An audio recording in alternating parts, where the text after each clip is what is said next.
Jeremiah chapter 31.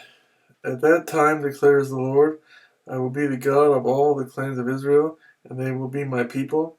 This is what the Lord says. The people who survive the sword will find favor in the desert. I will come to give rest to Israel. The Lord appeared to us in the past, saying, I have loved you with an everlasting love. I have drawn you with loving kindness. I will build you up again, and you will be rebuilt, O Virgin Israel. Again, you will take up your tambourines and go out to dance with the joyful.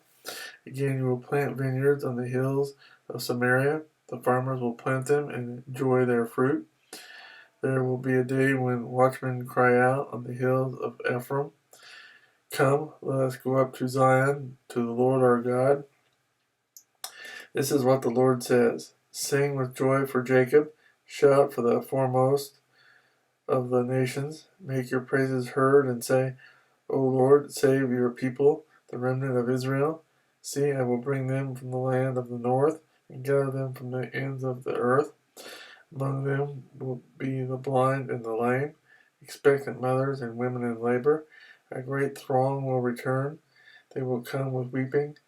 They will pray as I bring them back.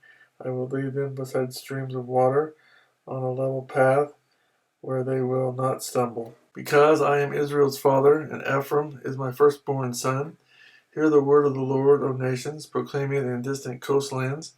He who scattered Israel will gather them, and will watch over his flock like a shepherd. For the Lord will ransom Jacob, and redeem them from the hand of those stronger than they. They will come and shout for joy on the heights of Zion.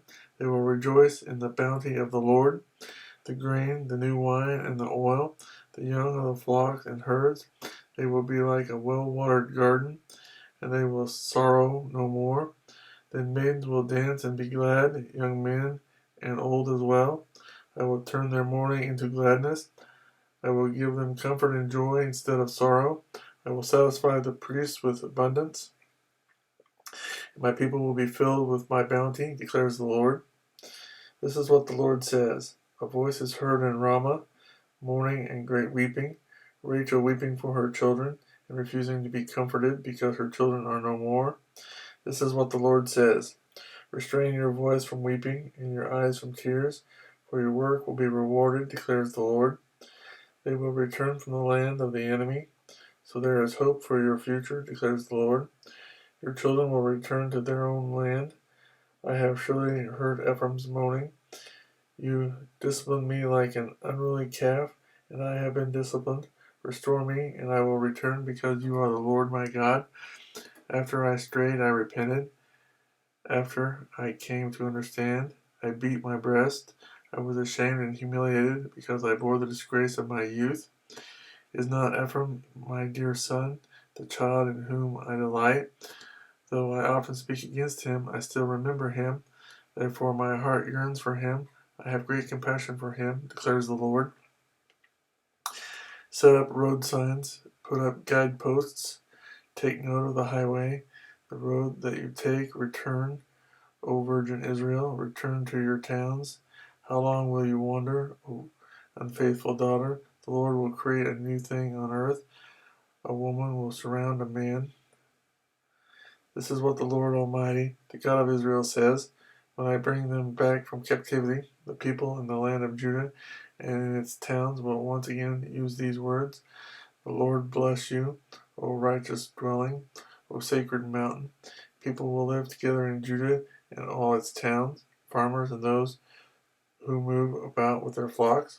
I will refresh the weary and satisfy the faint. At this I awoke and looked around. My sleep had been pleasant to me. The days are coming, declares the Lord, when I will plant the house of Israel and the house of Judah with the offspring of men and of animals, just as I watched over them to uproot and tear down, and to overthrow, destroy, and bring disaster. So I will watch over them to build and to plant, declares the Lord. In those days people will no longer say, the fathers have eaten sour grapes, and the children's teeth are set on edge. Instead, everyone will die for his own sin. Whoever eats sour grapes, his own teeth will be set on edge. The time is coming, declares the Lord, when I will make a new covenant with the house of Israel and with the house of Judah. It will not be like the covenant I made with their forefathers when I took them by the hand to lead them out of Egypt, because they broke my covenant, though I was a husband to them, declares the Lord. This is the covenant I will make with the house of Israel. After that time, declares the Lord, I will put my law in their minds and write it on their hearts. I will be their God, and they will be my people. No longer will a man teach his neighbor, or a man his brother, saying, Know the Lord, because they will all know me, from the least of them to the greatest, declares the Lord. For I will forgive their wickedness, and will remember their sins no more. This is what the Lord says. He who appoints the sun to shine by day, who decrees the moon and stars to shine by night, who stirs up the sea, so that its waves roar, the Lord Almighty is his name. Only if these decrees vanish from my sight, declares the Lord, will the descendants of Israel ever cease to be a nation before me. This is what the Lord says. Only if the heavens above can be measured, and the foundations of the earth below be searched out, will I reject all the descendants of Israel, because of all they have done, declares the Lord. The days are coming, declares the Lord, when this city will be rebuilt for me from the tower of Hanel to the corner gate. The measuring line will stretch from there straight to the hill of Gareb, and then turn to Goah, the whole valley where dead bodies and ashes are thrown, and all the terraces out of the Kidron Valley on the east as far as the corner of the Horse Gate will be holy to the Lord. The city will never again be uprooted or demolished.